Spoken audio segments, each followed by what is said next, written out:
We will go to the Korean Peninsula and talk about roads, and roads that didn't blow themselves up.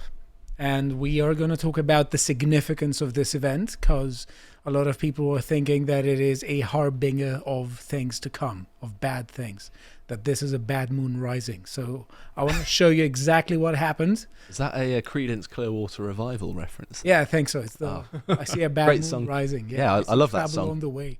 Yeah, of course. So, why did these roads definitely not end themselves? Well, you shall see, Josh.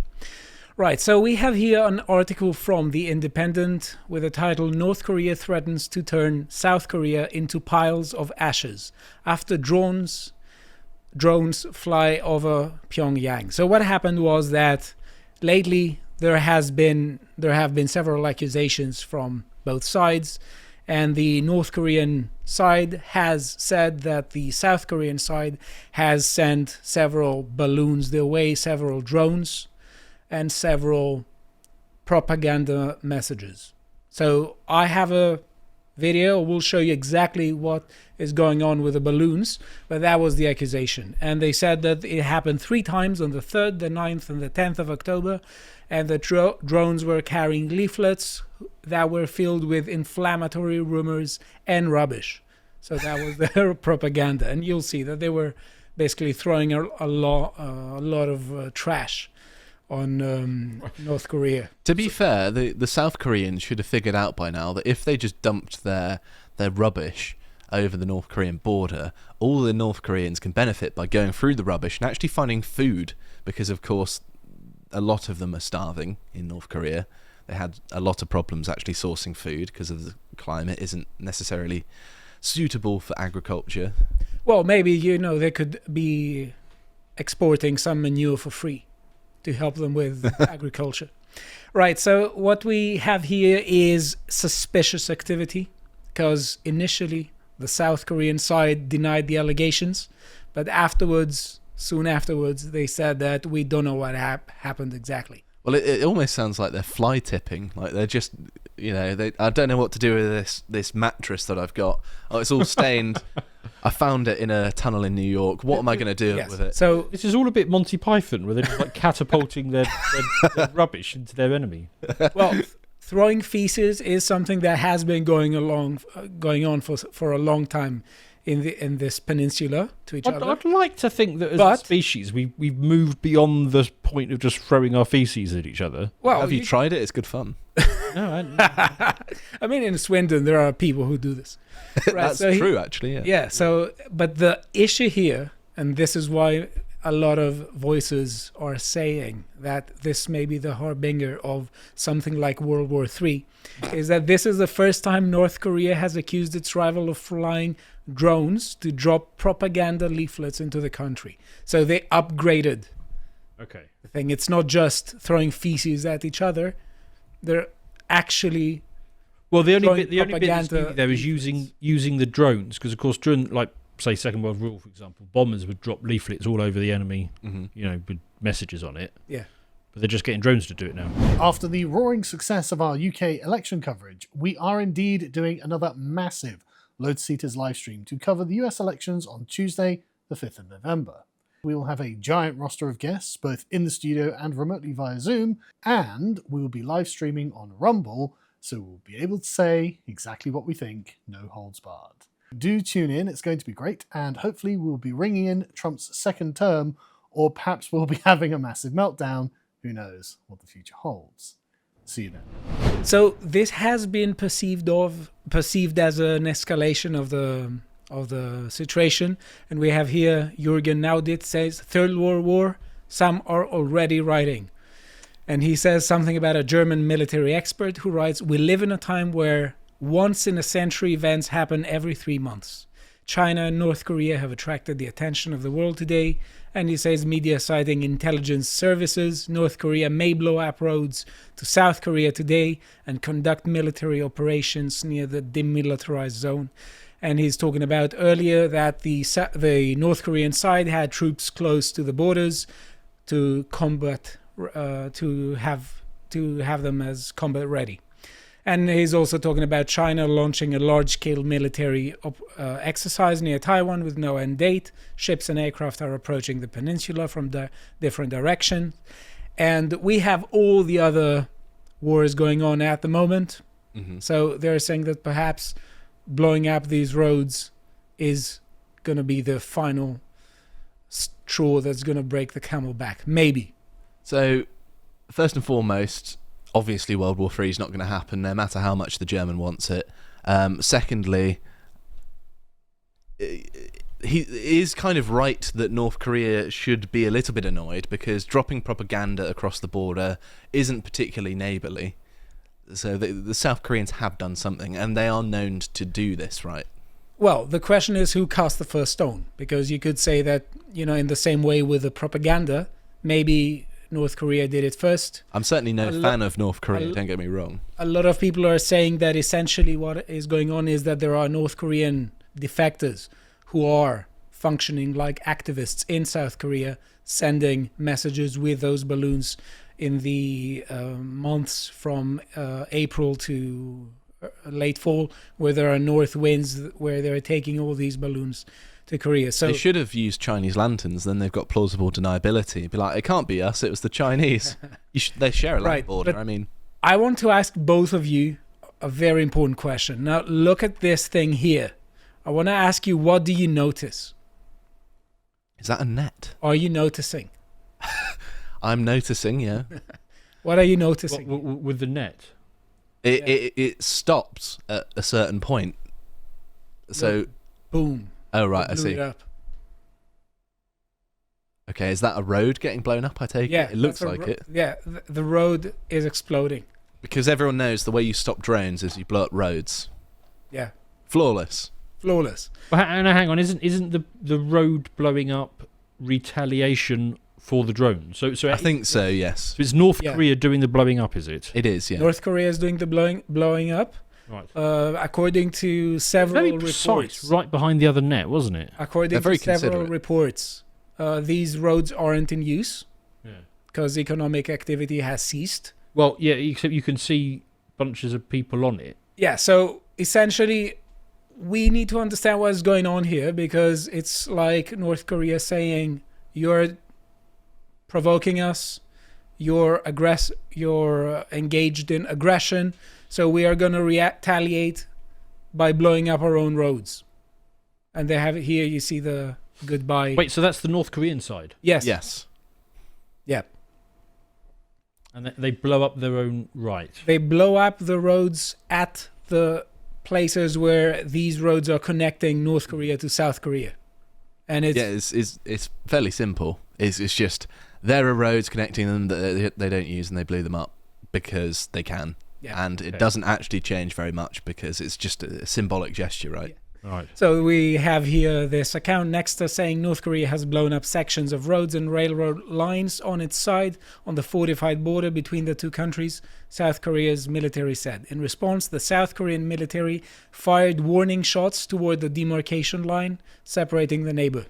So I also find it interesting that it says goodbye in 10 meters. In that previous sign, so it's almost like it's giving you a warning that there's going to be an explosion. Yeah, just goodbye like goodbye, you're going to blow up. Yeah. So it says there, Pyongyang pledged last week to completely shut down inter-Korean roads and further fortify areas on its own side of the border. And according to South Korea's Joint Chief of Staff, the military is already planting mines and barriers along the border, and additional work using heavy equipment was seen on Monday. So a lot of people were saying that intelligence says that they are going to do this, and it actually happened. So the North Koreans are behaving as if they expect to get invaded quite soon? Well, we don't know exactly, but they are saying that they are engaging in suspicious activity, and we are going to monitor the situation. That's essentially what they said. But they also replied with some firing shots, and they are escalating rhetoric. Whenever the North Korean side escalates in their rhetoric, they're also doing the same. Now, there have been reports of military councils in North Korea about plans of how to move forward and how to respond to the incident by immediate military action. We have here Kim Yo-jong, the sister of North Korean leader Kim Jong-un, warned South Korea of a horrible disaster if Seoul sends more drones into its territory. Now contain yourself, Dan. I do like Kim Jo-jong. And we have here the South Korean Joint Chiefs of Staff, say the Admiral Kim Myung-soo, who told sailors recently at a naval sector defense command near Seoul that if North Korea launches a hostile provocation, they should retaliate immediately, strongly, and until the end. So basically, they're escalating rhetoric at the point. Right, so I want to show you some context here, because it seems that a lot of these things are happening every now and then. Mm-hmm. There have been escalations, but aggression isn't unheard of in the region. It's a constant phenomenon. So I want to give you some kind of context, because I was searching for it. And it said that I found that in the early year, in the early 20... January, yeah. In January, Kim Jong-un called for some changes in the constitution of North Korea. Sorry, I'm distracted by the fact this man needs a hairstylist urgently. And he said that they're going to make some... They're going to make some changes, and they are going to name their primary foe and principal enemy, not the US, but South Korea.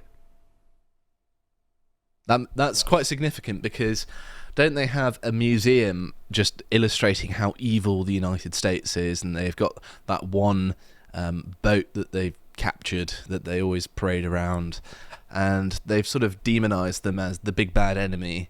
And the fact that they're changing that now is quite significant, because, of course, the regime relies on the fear of the external enemy to maintain its power to a certain extent, exactly. Which is pretty basic stuff these days. And for those who would question this or doubt this, we have here from January 2021, Kim Jong-un calling the United States as the biggest enemy and principal enemy of North Korea. So what happened now? And it's a bit more realistic, though, isn't it? I think it's unlikely that North Korea could militarily defeat South Korea, but it's a more achievable goal than the United States, I think.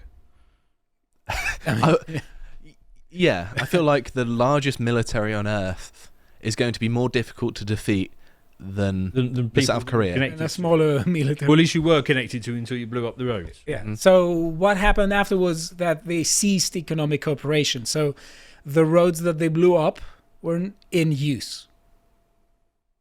So they were in use? No, they weren't in use. Okay. North Korea ended all economic cooperation with South Korea. I didn't even realize they were cooperating to begin with. It must have been pretty limited then. Yes, I didn't know this either, to be frank, and it can explain how how North Koreans can sometimes send stuff over to the South Korean side with normally refugees, right? Yeah.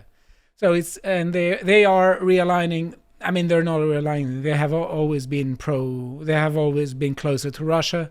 They say Kim Jong-un said Russia is the most honest friend and partner, and called Putin the dearest friend of the Korean people. That's because they fell out. They fell out of the with the Chinese a little bit, didn't they? Because the Chinese are fed up of them being sort of a toddler that throws their toys out of the pram sometimes, and upsets things for them.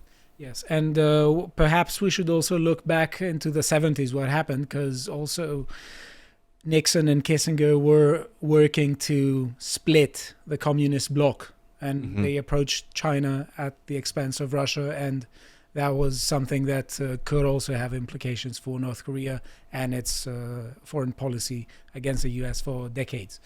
Right, so we have here some photos of the balloon wars, because I saw that the balloon wars things is really interesting. What they're doing is that they have these balloons, and they have these plastic bags. They're filling them with goldfish. It looks like like the plastic bags that if you go to a fair and you win a prize, they give you like a goldfish. Yeah, palming off their old pets. And I think this is a bit petty, though, isn't it? This is what a bad neighbor is. Or something. Well, to be fair, if your bad neighbor just sends over balloons full of presents. Yeah. It's like, I've got you some reading material. Well, look at these presents that don't have... I mean, you could say that they have an exchange card, because they're taking the same trash and they're throwing it the other side. So it's endless. The little trash exchange program. Yes, and we have here the balloon wars. South Koreans respond by launching balloons into North Korea with flash drives loaded with movies, music, and also dollar bills. They're assuming that they have computers. Yeah, so things have been escalating. So January 2024, the North Koreans changed the constitution and announced South Korea as their main enemy. Then they ceased economic cooperation. Right. Then they started the balloon wars, throwing feces at each other and also cigarette butts. So that's a lot funnier. I like that. It reminds me when I first started in the city. We used to. It's not really a thing anymore, but there always used to be a May Day protest where like all the commies would come out and go into the city and protest, and the guys would basically flick £50 notes at them from the window and then watch them all scrabble around fighting between each other to get the £50 notes. So it's a bit like that. Yes, and it says here. So there's a clear escalation. That's in June. So balloon wars is something that is attaining increasing sophistication. One side sending trash and the other side sending like iPads and stuff. Yeah. Soon they'll be sending Zeppelins across. Right, so I want to show you what a group of activists say about how they use GPS trackers to time the distribution of leaflets and electronic speakers as their balloons travel hundreds of kilometers into North Korea. The smart balloons, it's like smartphones, as we say, can cost up to $1,000 each and are launched up to twice a month from spring to autumn when favorable winds blow north. Aiming to reach North Korea's capital, Pyongyang, one balloon has flown as far as China. That's like some wedding reception level cost balloons, isn't it? Activists in South Korea quietly released a so-called smart balloon into the night sky, with a course charted over the border into reclusive North Korea. It carried a sophisticated 15-pound payload. When the group launches them, they may include mechanical leaflet dispensers, bundles of speakers, or GPS trackers. The activist group has been developing these intricate devices since 2016, with regular launches since 2022. The group has not previously discussed its activities with the media. Once or twice a month from spring to fall, when the wind blows north, they launch the balloons with an aim to go deeper into the north, dropping thousands of leaflets and blasting recordings critical of Supreme Leader Kim Jong-un in a North Korean accent. This one is saying Kim Jong-un is a traitor that opposes the people and reunification. So that's how they're operating. So that's quite funny, but I'd be very annoyed if I was like some North Korean peasant who was like pretty hungry and then a speaker dropped on my head and started complaining about the dear leader. Imagine it landed on your roof and you couldn't get it, and then all of the communist soldiers come to your house and they're like, why is there a speaker saying blasphemous things about our dear leader? But if there was a book that introduced people to Austrian economics, that'd be good, yeah. Would that be good? They should just drop copies of Thomas Sowell's Basic Economics. Exactly. Or have them just boom. Brokenomics. Yeah, exactly, yeah. And say, £5 a month subscription to Lotus. Yeah, we need to get more North Koreans signing up. Yes, but also things have been escalating even more, because this isn't just throwing balloons here or there with a lot of unpleasant substances. They are disrupting the Korean airspace, and it says there that they have shut down runways at two of its main airports multiple times since June because of balloons carrying trash launched by North Korea. I mean, this is quite a cool hobby. I mean, I think it's unfortunate that I don't live in one of the Koreas, so my hobby could be building balloons to fly things into the... Well, mind you... If only there was a territory to our north that was an inhospitable, frigid land full of people utterly hostile to their southern neighbours. I mean, I have got near my house two towns, North Baddesley and South Baddesley. I want to see if I can get them doing this. Why would you dox yourself as well? Never mind. Yes. Surely you could just send them up to Scotland. I mean, yeah, but you'd have to. You have to wait a really long time to find out with the blue. If you did it with like two towns next to each other, you get a bit more instant gratification. I don't think I've got the patience to build something to go to Scotland. I think what you could do to really troll the Scottish would be send them Iron Brew and then they open it and it's not orange. It's a different colour. it's like white or something. They're like, what on earth is going on here? Or Mess with the whole worldview. Yeah, so have you heard of the butterfly effect? Dan, I'm sure you're going to love this. So there's a theorem that says that a butterfly somewhere could essentially cause a huge catastrophe at the other side of I don't think it's a very good theory, but I've heard it, yes. Okay, do you think that this could be something like this? No. Well, butterfly flapped its wings and then somebody in South Korea sent some iPads to North Korea. No, send something like an Armageddon or something. North Korea sends some trash to South Korea and it starts World War III. It's not even Gabriello Princip assassinating. I'm not talking about. Right. I'm talking about blowing the roads up, because a lot of people and a lot of media. Well, so the roads led to the balloon wars about this. But the balloon wars are fun. I like the balloon wars. Yeah, but now they're escalating.